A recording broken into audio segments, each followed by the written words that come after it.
बोलो श्री गिरिराज महाराज की जय।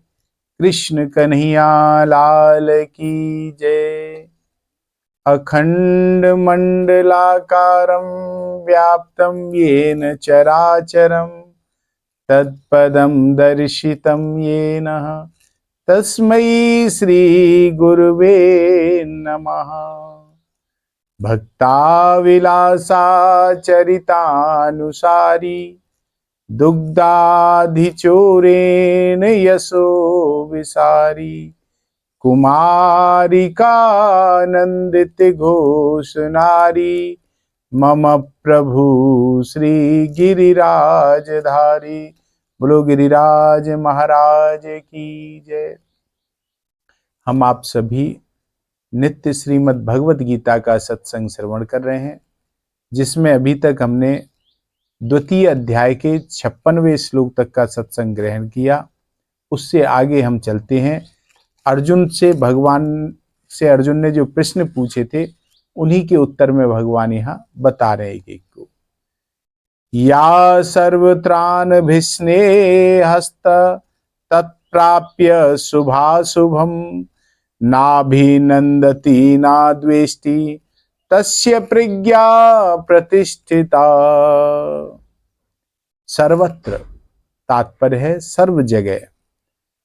अनभिस्नेह आसक्ति रहित हुआ यह जो मनुष्य तत् मतलब उस शुभाशुभ शुभ अशुभ को प्राप्य मतलब प्राप्त करके ना मतलब ना तो अभिनंदित प्रसन्न होता है और ना द्वेष्टि द्वेष करता है। तस्य उसकी प्रज्ञा प्रतिष्ठा बुद्धि स्थिर है जो ऐसा करता है। पूर्व श्लोक में भगवान ने कर्तव्य कर्म करते हुए निर्विकार रहने की बात कही है पहले श्लोकों में। अब इस श्लोक में भगवान कर्मों के अनुसार प्राप्त होने वाली अनुकूल और प्रतिकूल परिस्थितियों में सम निर्विकार रहने की बात कहते हैं भगवान।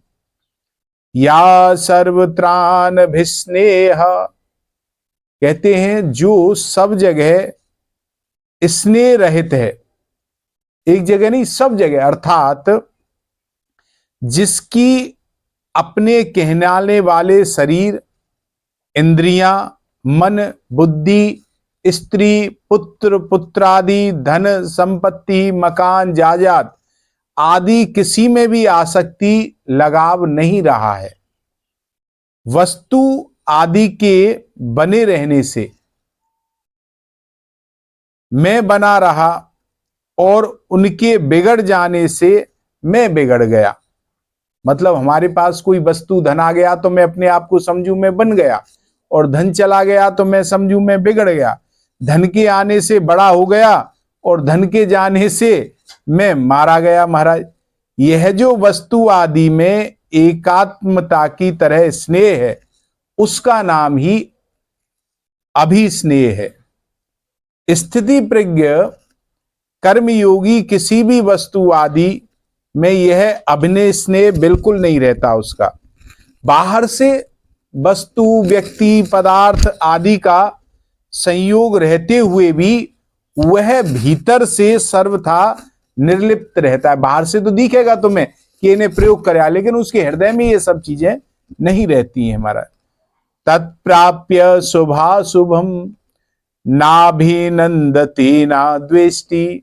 जब मनुष्य के अपने प्रारब्ध के अनुसार शुभ अशुभ, शोभनीय अशोभनीय, अच्छी मंदी, अनुकूल प्रतिकूल परिस्थिति आ जाती है उसके जीवन में, तब वह अनुकूल परिस्थितियों को लेकर अभिनंदित नहीं होता और प्रतिकूल परिस्थितियों को लेकर द्वेष नहीं करता हुए किसी से। अनुकूल परिस्थितियों को लेकर मन में जो प्रसन्नता आती है, जैसे बढ़िया ही बढ़िया सब होता जा रहा है और वो प्रसन्न होता है, और वाणी से भी प्रसन्नता प्रकट होती है फिर इस आदमी की, आहा बड़े आनंद है, ये सब चीज वो कहता रहता है, तथा बाहर से भी वह उस उत्सव मनाता दिखता है महाराज। यह उस परिस्थिति का अभिनंदन करना हुआ, इसी को कहते हैं जो परिस्थिति आपको अनुकूल हुई है उसका अभिनंदन करना। ऐसे ही प्रतिकूल परिस्थितियों को लेकर मन में जो दुख होता है, छिन्नता होती है कि यह कैसे और क्यों हो गया भाई, कोई घटना हो जाए, नुकसान हो जाए तो व्यक्ति कहता है ना कैसे हो गई, क्यों हो गई, और यह नहीं होता तो कितना अच्छा होता, अब यह जल्दी मिट जाए। खराब चीज होती है, सोचता ना जल्दी कटे, संकटें कट जाएं तो ठीक है। यह उस परिस्थिति से द्वेष करना हुआ।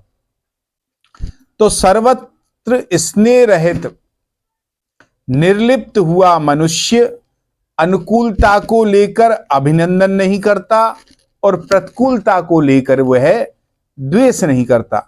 अब इसका तात्पर्य है कि उसको अनुकूल प्रतिकूल अच्छे मंदे अवसर प्राप्त होते रहते हैं, जीवन है इसमें तो प्रारब्धों के अनुसार सुख दुख ये सब आते रहेंगे महाराज, पर उसके भीतर हृदय में सदा इन सब चीज से निर्लिप्तता बनी रहती है और इनसे वह दूर बना रहता है महाराज। तत् कहने का तात्पर्य है कि जिन जिन अनुकूल और प्रतिकूल वस्तु, व्यक्ति, घटना, परिस्थिति आदि से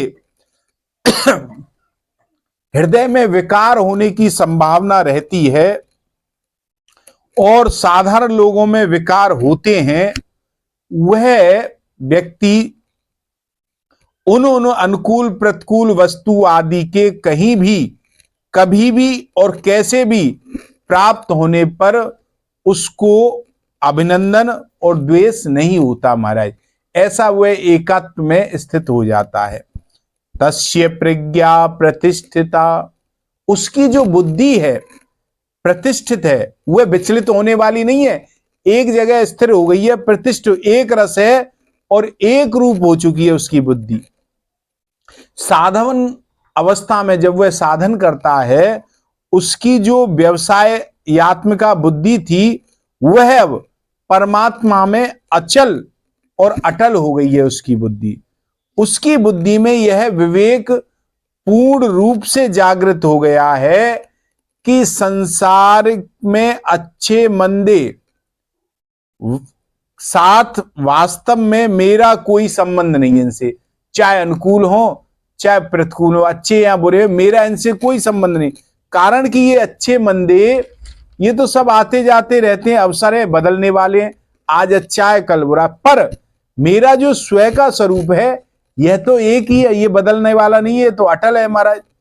तो बदलने वाले के साथ में ना बदलने वाले का संबंध कैसे हो सकता है, ये उसकी बुद्धि में बैठ गया है पूरी तरह।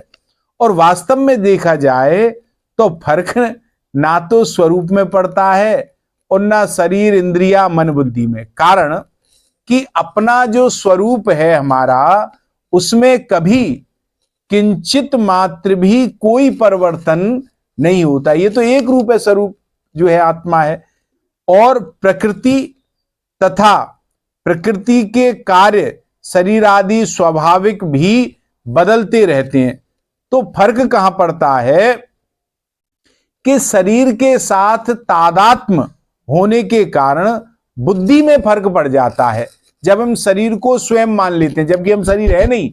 अगर शरीर है तो अगर कोई कहे हाथ किसका है तो वो कहता है मेरा। अब मेरा तो मैं तो हूं नहीं, मेरा है मतलब अलग हुआ ना मुझसे, मैं से अलग हुआ। इसलिए वो उनके शरीर के साथ जब तादात्म्य बना लेता है तो उसकी बुद्धि में फर्क पड़ने लगता है। और बुद्धि में फर्क पड़ने के कारण कि अपना जो स्वरूप है उसमें कभी तो परिवर्तन है नहीं महाराज। तो फर्क कहां पड़ता है?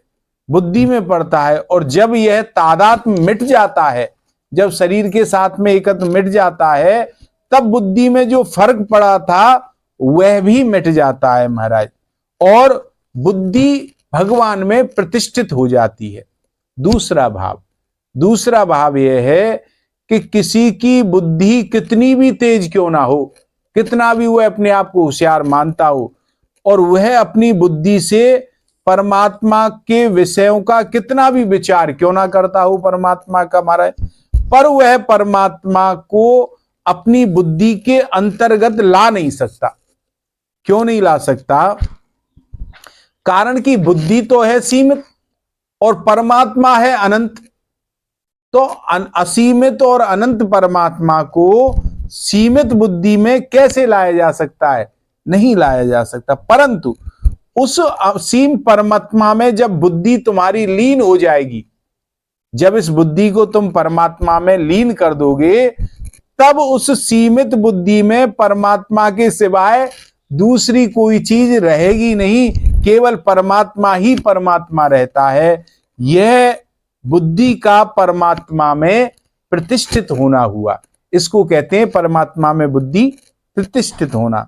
और कर्मयोगी क्रियाशील होता है हमेशा, वह बैठता नहीं, वो तो कर्म करता है। अतः भगवान ने जो हमने पहले पढ़ा है 56वें श्लोक में क्रिया की सिद्धि असिद्धि में अस्पर्श और उद्वेग रहित होने की बात कही है, तथा इस श्लोक में भगवान प्रारब्ध के अनुसार अपने आप अनुकूल प्रतिकूल परिस्थिति के प्राप्त होने पर अभिनंदन और द्वेष रहित होने की बात भगवान ने इस श्लोक में कही है। अब भगवान आगे के श्लोक में स्थित प्रज्ञ कैसे बैठा जाता है, जो अर्जुन ने पूछा था, उसका उत्तर देंगे। आज की यहीं विराम करते हैं। 2 मिनट नाम संकीर्तन, फिर विश्राम महाराज। कृष्ण गोविंद गोविंद गोपाल नंदलाल, राधे गोविंद गोविंद, हे गोपाल नंदलाल।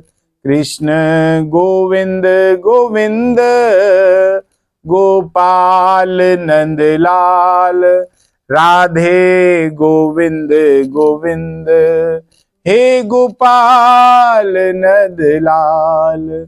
हे गोपाल नंदलाल, हे गोपाल नंदलाल, हे गोपाल नंदलाल, हे गोपाल नंदलाल।